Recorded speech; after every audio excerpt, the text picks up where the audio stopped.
தாய்மார்களே, பெரியோர்களே,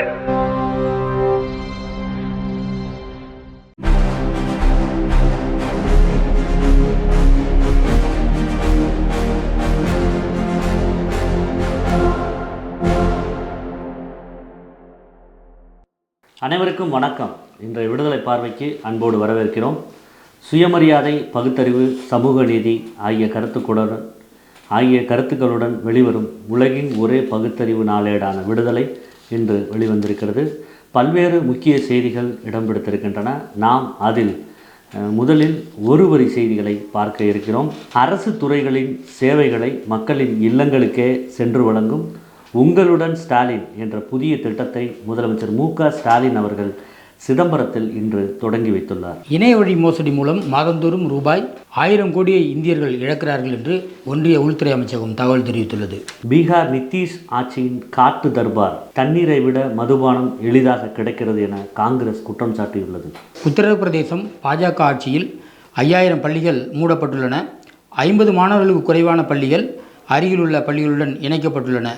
இது எளிய மக்களுக்கு கல்வி வாய்ப்பை மறுக்கும் செயல் என்று காங்கிரஸ் குற்றம் சாட்டியுள்ளது. இதுகுறித்து ஆம் ஆத்மி எம்பி சஞ்சய் சிங் தெரிவிக்கையில், யோகி அரசாங்கம் குழந்தைகளிடமிருந்து புத்தகங்களை பிடுங்கி அவர்களுக்கு மது பாட்டில்களை கொடுக்கிறது என்று காட்டமாக தெரிவித்துள்ளார். பேரிடர் காலங்களில் துயரும் மக்களுக்கு முன்னின்று எந்த நேரத்திலும் செயலாற்றிடவும் உடல் வலிவும் உள்ள உறுதியும் தனிமனித ஒழுக்கமும் பொது ஒழுக்கமுள்ள இளைஞர்களை உருவாக்கிடும் வகையில் பெரியார் சமூக காப்பணியின் பயிற்சி முகாம் அறிவிக்கப்பட்டுள்ளது. ஆகஸ்ட் 2ஆம் வாரம் மதுரையை மையமாக கொண்டு 17 மாவட்டங்கள் பங்கேற்கும் வகையில் இந்த சமூக காப்பணி பயிற்சி முகாம் உருவாக்கப்படுகிறது. ஒரு ஆசிரியரிடமிருந்து வந்த குறுஞ்செய்தியால் 3000 ஆண்டுகால கீழடி வரலாறு வெளிவந்துள்ளதாக IAS அதிகாரி உதயச்சந்திரன் விளக்கம் அளித்துள்ளார். லடாக், ஹரியானா, கோவா ஆகிய 3 மாநிலங்களுக்கு புதிதாக ஆளுநர்களை நியமித்து குடியரசுத் தலைவர் திரௌபதி முர்மு உத்தரவிட்டுள்ளார். மகாராஷ்டிரா சட்டப்பேரவையில் தலைமை நீதிபதி கவாய் அவர்களுக்கு பாராட்டு விழா நடத்தப்படும் என்று அறிவிக்கப்பட்டுள்ளது. இதற்கு முன் மகாராஷ்டிரா சென்ற கவாய் அவர்களை அரசு துறைகள் அவமதித்ததாக அவர் குற்றம் சாட்டியிருந்தார் என்பது குறிப்பிடத்தக்கது. உடல் பருமனுக்கு ஆபத்தான உணவுகள் பட்டியலில் சமோசாவும் ஜிலேபியும் இருப்பதாக ஒன்றிய அரசு சுகாதாரத்துறை அமைச்சகம் உத்தரவிட்டுள்ளது. இனி வரும் காலங்களில் ஒன்றிய அரசு மருத்துவமனைகள் அனைத்து இடங்களிலும் விற்பனை அரங்கிலும் சமோசா, ஜிலேபி விற்பனை செய்யும் கடைகளிலும் பெட்டிகளிலும் அந்த எண்ணெயின் அளவு விழுக்காடும் சர்க்கரையின் அளவு விழுக்காடும் பதிவு செய்யப்பட வேண்டும் என்றும், சிகரெட் பாக்கெட்களில் இருப்பது போன்று இனி வரும் காலங்களில் சர்க்கரையின் விகிதத்தையும் எண்ணெயின் விகிதத்தையும் அந்த பெட்டிகளில் முன்புறமாக ஒட்டி வைக்க வேண்டும் என்றும் இதயவியல் சங்கத்தின் நாக்பூர் பகுதி தலைவர் அமர் ஆம்லே தெரிவித்துள்ளார். சென்னை உயர்நீதிமன்றத்தின் தலைமை நீதிபதியாக மணீந்திர மோகன் ஸ்ரீவத்சவா நியமிக்கப்பட்டுள்ளார். இவர் சத்தீஸ்கர் மாநிலத்தைச் சேர்ந்தவர். ராஜஸ்தான் மாநில தலைமை நீதிபதியாக இருந்து தற்போது சென்னைக்கு மாற்றப்பட்டுள்ளார். குடும்ப அட்டைதாரருக்கு பொருள் வழங்க தாமதம் என்ற செய்தியில் உண்மை இல்லை. 2 முதல் 3 நிமிடங்கள் மட்டுமே ஆகிறது என்று தமிழ்நாடு கூட்டுறவுத்துறை தகவல் தெரிவித்துள்ளது. தென்கொரியாவில் ஓராண்டுக்கு மேலாக போராடி வந்த மருத்துவ மாணவர்கள் போராட்டம் தற்போது முடிவுக்கு வந்துள்ளது. கர்நாடக மாநிலம் மஞ்சுநாதர் கோயிலில் பாலியல் வன்கொடுமைகள், கொலைகள் நடந்திருப்பதாக கோயிலின் தூய்மை பணியாளர் வாக்குமூலத்தால் உண்மைகள் வெளிவந்திருக்கின்றன. மாற்றுத்திறனாளிகளிடமிருந்து வாழ்நாள் சான்றிதழ் பெற வேண்டாம் என்று தமிழ்நாடு அரசு உத்தரவிட்டுள்ளது. ஆக்ரா நகர பாஜக பொதுச் செயலாளரும் வாக்குச்சாவடி முகவர்களின் தலைவருமான ஆனந்த் சர்மா என்பவர் கட்சியை சேர்ந்த பெண் உறுப்பினர்களுக்கு ஆபாச காட்சி பதிவுகளை செய்திகளாக வாட்ஸ்அப் மூலம் அனுப்பியதாக குற்றச்சாட்டு எழுந்துள்ளது. பலமுறை எச்சரித்தும் அவர் கேட்காததால் கோபமடைந்த பெண்கள் நகர பாஜக அலுவலகத்திற்கு அவரை வரவைத்து செருப்பு மற்றும் விளக்கமாறால் அடித்ததால் பரபரப்பு ஏற்பட்டுள்ளது. சிகாகோவில் திராவிட இயக்கமும் தமிழ் சமூகமும் என்னும் தலைப்பில் நடைபெற்ற கருத்தரங்கத்தில் சிறுகனூரில் உருவாகி வரும் பெரியார் உலகம் குறித்த ஒளிப்படம் காண்பிக்கப்பட்டது. தற்போது நாம் சில செய்திகளை விரிவாக பார்க்க இருக்கிறோம். ஜம்மு காஷ்மீர் மகாராஜா ஹரிசிங் டோக்ரா படையினரால் காஷ்மீர் மக்கள் 1931ஆம் ஆண்டு சுட்டு கொலை செய்யப்பட்ட நாள் ஜூலை 13. அன்றைய தினம் ஒவ்வொரு ஆண்டும் காஷ்மீரில் உள்ள அரசியல் தலைவர்கள் உட்பட பெரும்பாரியான மக்கள் உட்பட அந்த நினைவிடத்தில் போய் அஞ்சலி செலுத்தி வந்தனர். ஆனால் இந்த தடவை ஆளுநரின் கட்டுப்பாட்டில் உள்ள காவல்துறை அதற்கு அனுமதி மறுத்திருந்தனர். 12ஆம் தேதியே காஷ்மீரில் உள்ள முக்கியமான அரசியல் தலைவர்களை வீட்டுச் சிறையில் வைத்திருந்திருக்கிறார்கள். 13ஆம் தேதி உமர் அப்துல்லா அவர்கள், காஷ்மீர் மாநிலத்தின் முதலமைச்சராக இருக்கிற உமர் அப்துல்லா அவர்கள் அந்த நினைவிடத்திற்கு சென்று நினைவஞ்சலி செலுத்துவதற்காக சென்றபோது காவல்துறையினர் அனுமதி மறுத்திருக்கின்றனர். உடனடியாக அவர் தடையை மீறுகிறேன் என்று சொல்லி அந்த வாயிலை தாண்டிய காட்சிகள் தான் சமூக வலைதளங்களில் நேற்றைய முதல் மிகவும் பரபரப்பாக வைரலாகி இருந்தது. அதை ஒட்டி முதலமைச்சர் ஸ்டாலின் அவர்கள் மிக கடுமையான ஒரு கண்டனத்தை எக்ஸ் தளத்தில் பதிந்திருக்கிறார். தேர்ந்தெடுக்கப்பட்ட முதலமைச்சரை இப்படியாக நடத்துவது, தியாகிகளுக்கு மரியாதை செலுத்தக்கூடாது என்பதற்காகவே வீட்டுக்காவலில் ஒரு முதலமைச்சர் வைக்கப்பட்டுள்ளார். உமர் அப்துல்லா தடுத்து நிறுத்தப்பட்டது ஜம்மு காஷ்மீரில் நிலைமை எவ்வாறு உள்ளது என்பதை காட்டுகிறது என்று குறிப்பிட்டால், மேலும் ஒன்றிய அரசின் இந்த செயலுக்கு மேற்கு வங்க முதலமைச்சர் மம்தா அவர்களும் அகிலேஷ் உள்ளிட்டோரும் கடும் கண்டனத்தை தெரிவித்துள்ளனர். இன்று கல்வியாளர் காமராஜர் அவர்கள் பிறந்தநாள்.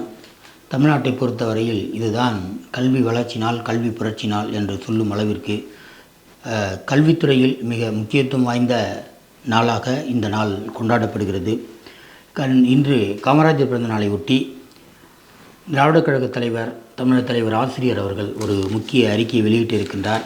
தமிழ்நாட்டின் கல்வி வளர்ச்சியை தடுக்கும் நவீன வர்ணாசிரம வாரிசுகளுக்கு இடம் தரக்கூடாது என்றும், தமிழ் மண்ணை காப்பாற்றிட ஓரணியில் திரண்டு தமிழ்நாட்டின் கல்வி புரட்சி இயக்கத்தை தடையின்றி தொடருவோம் என்றும் தலைப்பிட்டு இந்த அறிக்கையை வெளியிட்டிருக்கிறார். அது 1954ஆம் ஆண்டு காமராஜர் அவர்கள் இங்கே தமிழ்நாட்டின் முதலமைச்சராக பொறுப்பேற்றதை நினைவு கூர்ந்திருக்கிறார். அவர் வந்த பின்னணி தமிழ் மக்களுக்கு நன்றாக தெரியும். அதற்கு முன்பு இருந்த ராஜகோபாலாச்சாரியார் அவர்கள் குலக்கல்வி திட்டம் மூலம் அதை செயல்படுத்துவதாக கூறி 6000 பள்ளிகளை மூடி பகுதி நேரம் பள்ளி பாதி நேரம் குலத்தொழில் என்று கொண்டு வந்த நிலையில் இது புதிய கல்விக் கொள்கை அல்ல, இது குலக்கல்வி திட்டம் என்று அதற்கு எதிராக மிகப்பெரிய போராட்டத்தை தமிழ்நாடு முழுவதும் நடத்தி அதன் விளைவாக ராஜகோபாலாச்சாரியார் பதவி விட்டு விலகி காமராஜர் வந்தார். காமராஜர் அவர்கள் தொடர்ச்சியாக அவர் மூடிய பள்ளிகளை திறந்ததோடு மட்டுமல்லாமல் மேலும் 6000 பள்ளிகளை திறந்து பொதுவாக பட்டி தொட்டி எங்கும் கல்வி நிறுவனங்கள் மிகப்பெரிய கல்வி புரட்சி ஏற்பட காரணமாக இருந்தார். அவர் செய்த புரட்சியில் மற்றொரு மிக முக்கியமான புரட்சி மதிய உணவு திட்டம். அது நீதி கட்சி காலத்தில் தியாகராயர் அவர்கள் சென்னையில் உருவாக்கி பிறகு அது நிறுத்தப்பட்டது. அன்று பிரிட்டிஷ் அரசாங்கத்தின் கையில் அந்த நிதித்துறை இருந்தனால் ஒரு கட்டத்தில் அதை நிறுத்த செய்தார்கள். அதன் பின்னணியிலும் பார்ப்பனர்கள் தான் இருந்தார்கள், அவர்கள் தான் அதிகாரியாக இருந்தார்கள் என்றெல்லாம் ஆய்வாளர்கள் கூறுகிறார்கள். அந்த நிலையில் அதை தொடர்ந்து தமிழ்நாடு முழுவதும் கொண்டு சென்றார். அது பிறகு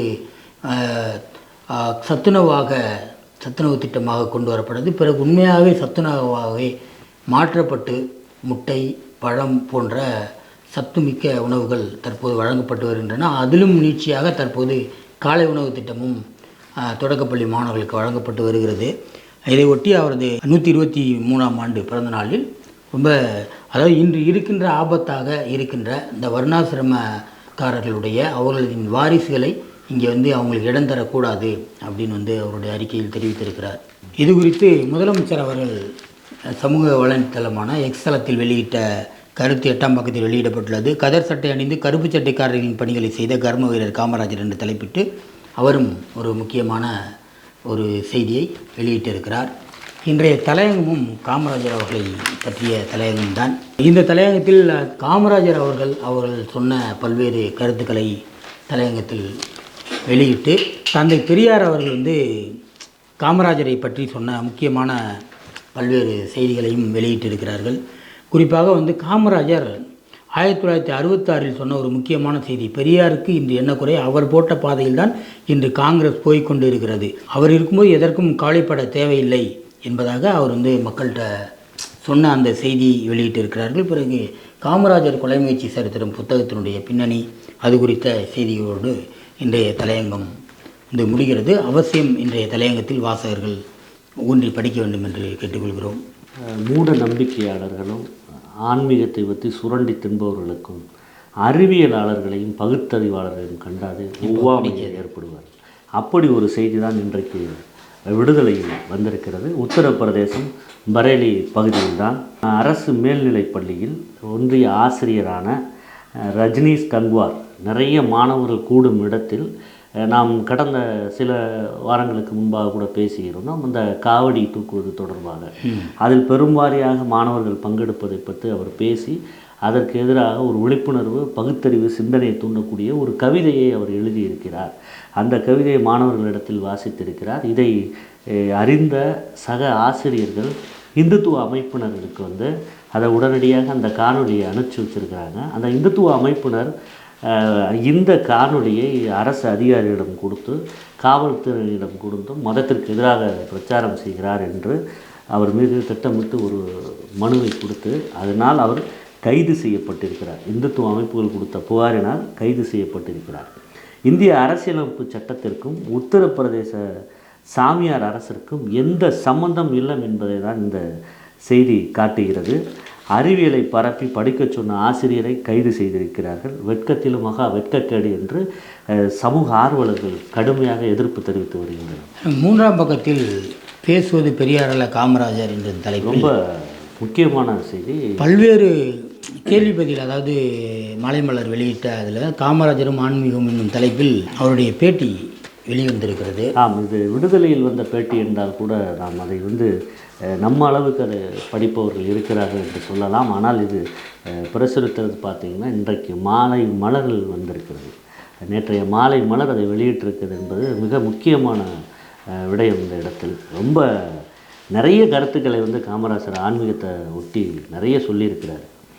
அதில் பார்த்திங்கன்னா ஒரு இடத்துல கேட்குறாங்க, மதம் என்பதே மனிதனுக்கு அபின் அப்படிங்கிற கருத்து உங்களுக்கு உடன்பாடு தான் போல தோணுதே அப்படின்றதுக்கு காமராஜர், அதாவது அந்த கேள்வி கேட்கறதுக்கு முன்னாடி அவங்க கேட்ட கேள்வியால் இவர் சொல்கிற பதிலிருந்து இப்படி தோணுதே அப்படின்னு கேட்குறாங்க. ஆமாம், நிறைய கேள்வி கேட்டிருக்கிறாங்க. அந்த கேள்விகளுக்கு அவர் கொடுத்துருக்க பதில் பார்த்திங்கன்னா ஒவ்வொன்றும் ஒரு பகுத்தறிவாதி என்ன கேட்குறாமோ அப்படின்ற ஒரு சாமானியனாக காமராஜர் அதை சிந்தித்து கேட்டிருக்கிறார். அவரோட இளமை பருவத்தில் இருந்து நடந்த அனுபவங்களை வச்சுட்டு அவர் கேட்டிருக்கிறாரு. நீங்கள் பல தெய்வ வழிபாட்டை வெறுக்கிறீங்களா, இல்லை தெய்வ வழிபாட்டையே வெறுக்கிறீங்களா அப்படின்ற ஒரு கேள்விக்கு அவர் பதில் சொல்கிறாரு. லட்சுமி, சரஸ்வதி, பார்வதி, முருகன், விநாயகர், பராசக்திங்கிறதையெல்லாம் யாரோ ஓவியன் வரைஞ்சி வச்ச சித்திரங்கள், அதையெல்லாம் ஆண்டவன்னு நம்மளால் கும்பிட ஆரம்பிச்சிட்டான் அப்படின்னு சொல்லி கேட்டிருக்கிறாரு. இது மாதிரி நிறைய கேள்விகள் இருக்குது. ரொம்ப மடாதிபதிகள் பற்றியும், அதாவது எவனை அழிச்சாவது தான் முன்னேற வேண்டும் என்று தானே ஒவ்வொரு மடாதிபதியும் நினைக்கிறான். இதுக்கு கடவுள் சம்மந்தப்பட்டாரா? எல்லாரையும் கடவுள், மதம் எல்லாவற்றையும் போட்டு தன்னுடைய நாத்திகம் அப்படிங்கிறது எப்படியானது? அவர் ஒரு முழு நாத்திகர் என்பதை பிரதிபலிக்கும் விதத்தில் இந்த கேள்வி பதில் பேட்டி இருக்கிறது. அவசியம் வாசகர்கள் இதை படிக்க வேண்டும்.